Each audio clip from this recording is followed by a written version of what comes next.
ख्याल रखते हो, अच्छा खाना बनाते हो, अंकल का ध्यान रखते हो, फिर क्यों? ओफो।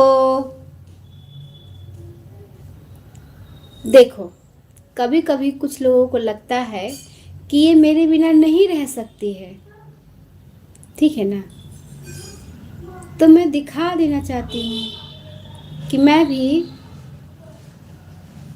आपके बिना रह सकती हूँ, ठीक है?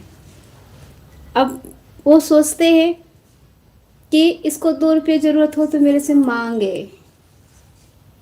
मैं हर समय नहीं मांग सकती ना, भिखारन थोड़ी ना हूँ मैं मांगूंगी। मुझे बिन मांगे मिल जाए, वही बात है मेरे। बिन मांगे मिल जाए।